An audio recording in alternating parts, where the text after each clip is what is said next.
Social media is a very interesting topic every time it's brought up. The social media networks such as Facebook, Twitter, Instagram, WhatsApp, Telegram, and Snapchat are the commonly used by most students in interactions. To address the issue of effectiveness of using social media networks by dating campus students, the first question raised in this documentary is, of what purpose does the constant use of social media serve to the student who is in an intimate relationship with another person? Another question is, why is there such an overall negative outlook on social media by campus students, especially those on the dating scene? In my opinion, social media ina affect relationship negatively, mostly, kwa sababu ina involve watu wengine wenye hawako part of that relationship inside the relationship.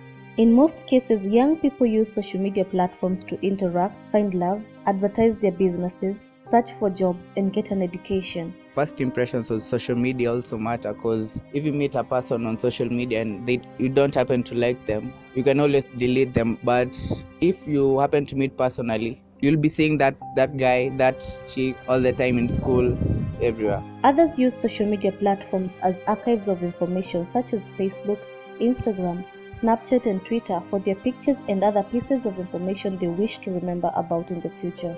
When it comes to partners who are dating in campus, social media brings its challenges and bright sides all together. Although technology increases the availability of the partners among campus relationships, one of the more negative effects of social media is the pressure to constantly stay in contact with the partner, which can put stress on the relationship and create more room to question the loyalty each has to the other. But why do we connect these insignificant messages so much to our self-worth? Social media also allows each partner to monitor the activities of the other, which may cause suspicion or hurt feelings if left out. Kwa privacy, lazima kama mimi simu yangu lazima kuna password. Hiyo password nimeweka ndio mtu asiweze access simu yangu bila permission yangu. In a relationship, kuna vitu zenye unaweza kuwa unaongea na mtu, maybe another lady, basi mwenye mko nayo in relationship, na the lady mko nayo in relationship maybe hawezi understand katikati yenu relationship yenu ya huyo ni imekuwa kivipi. So hizo text zenye mnaweza kuwa mnaongea na huyo mwingine akipata kwa simu, inaweza kufanya hiyo trust ianze kutoka, sababu ataanza kushuku ni kwamba unamcheza. By the time utakuwa unajikakamua kuexplainia kwake ndiye kuelewe, kwa inaweza pata kama already trust yake ishatoka, pia yeye pia aanze kufanya vingine, pia wewe utakuja kugundua, then inakuwa very easily mu break up. Despite campus students who are dating each other's negative attitudes about social media and relationships, social media can play a meaningful role in beginning and ending relationships altogether. A good scenario is where a young couple from campus starts to date and they dedicate their time and effort in showing off their love to the whole world via social media. Most of the time, the relationship does not last. The more posts put up in Facebook, Instagram, Snapchat, WhatsApp, and Twitter, among many other social media platforms, the more dangerous it is to a couple in campus. Social media has very many negative effects on relationships. For example, WhatsApp, nikishinda nikipost deme yangu, some people wananiambia labda huyo amechapa, she's not worthy, blah blah blah. So I believe that bila social media, relationships can work better. When the relationship ends, the online world can be a place where sides are taken and negative comments can become rampant on either side, which makes one party of the broken union hurt beyond measure and the other party confident or both. Just like people get addicted to alcohol after prolonged use, campus students are highly addicted to their phones, and when it comes to dating, the addiction is still brought to the relationship. When it comes to matters of the heart, young people in campus fail to understand the impact actual physical interaction has to a relationship. If you spend all day chatting away with your boyfriend and following his social media feeds, when you meet up, you'll have lost empathy for each other. You lose the ability to have genuine reactions to real problems and real things that affect your relationship. I've seen a lot of relationships ruined, not because they weren't going to work out, but because someone reconnected with an ex innocently, and that led to constant text messaging, and before you know it, they're meeting up, and if you make a mistake, you get caught, because social media always leaves a paper trail for everything. Me personally spendi ku interact na social media na watu sijui. So if I meet someone for the first time, I'd rather I meet you another time and another time. I have something I know about you ndio tuanze kuongea. Juu naonanga wewe inaua friendship. Ukianza tu kuongea na mtu WhatsApp kama mna chat na umjui, juu questions ni obvious, they atakuuliza, hi, what's your name, what do you like, where do you school, your year, send me a picture, and it's so annoying. So at least kani mtu ni beshte yako, mmejuana, you have something in common, ka utasema by the way ile place tulienda kule ile day ilikuwa poa, turudi kwa siku nyingine, unakumbuka nani tuliona, as in you have something to talk about apart from hizo vitu weird. Some students argue that it's a matter of dedication and setting standards when in a relationship. But how many people are actually disciplined enough to keep and uphold those standards? Others say that the temptation is too much when it comes to social media use for the students who are already dating. When it comes to texting, they can fool themselves into saying that they are not bowing to the temptation of cheating on their partners in situations like drunk texting an ex at 3 in the morning, or following an ex, or even liking each other's pictures with an ex-boyfriend or girlfriend. Another negative effect ni the fact that social media iko na temptations mingi sana. Unakaa hivi, umetextiwa na DM, you are tempted to reply, haimati kama uko in a relationship or not. I believe bila social media, hizi temptations zote tungeavoid. Social media is a very negative effect on relationships.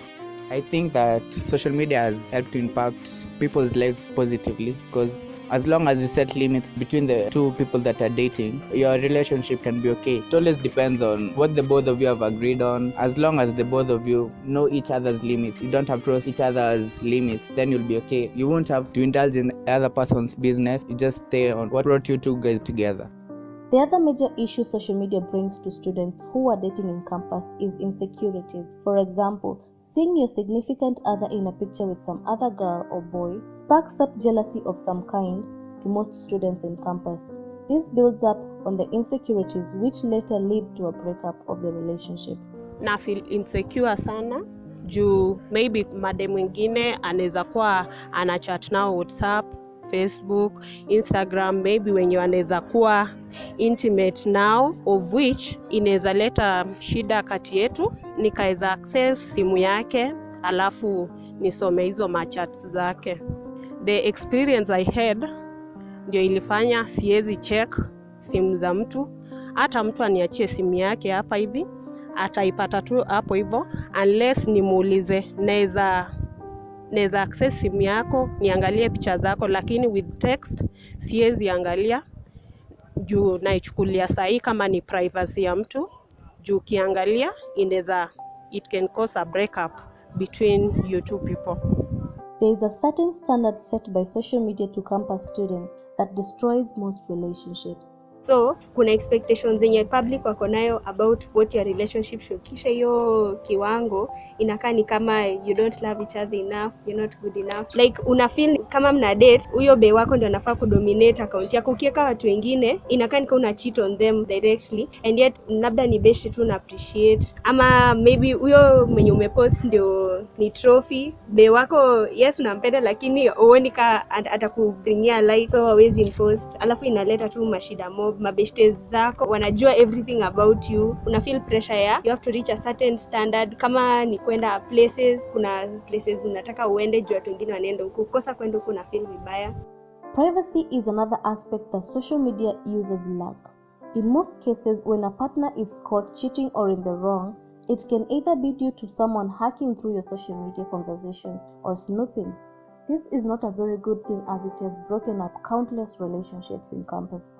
With today's technology, nothing is a secret anymore when it comes to social media conversations. If you don't want anyone to know it, don't post it. I don't post people so easily. As in, kwa contact list yako, maybe kuna watu wamekuwa kikukatia utaki stories zao. Ukipost be, itakuwa nikawa shafo enemy. Kama utaki wajue, usiaiweka. Kama unataka wa back off, unaweka na unaandika, this is my be, kila mtu ajue. Like, if you want someone, people to know things, you put it. If you don't want, don't put it.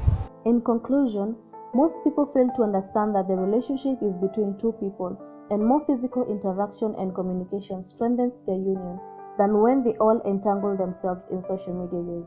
You just have to make that moment your time, the both of you. You don't have to concentrate on the texts that are coming in, you reply to those stuffs later. It does not matter who you're dating or what level of the relationship one is in. All that matters is campus students in intimate relationships to use social media to their advantage by loving each other more than the platforms of communications in their smartphones. Nobody can predict the future in campus relationships. You just have to give your all to the relationship and do your best to take care of your significant other. Communicate with them and give them every last drop of love you have. I think one of the most important things in a relationship is caring for your significant other through good and bad times. To be patient with one another and be honest via social media and in real life. Respect and trust your partner and to strive to give them more than you take.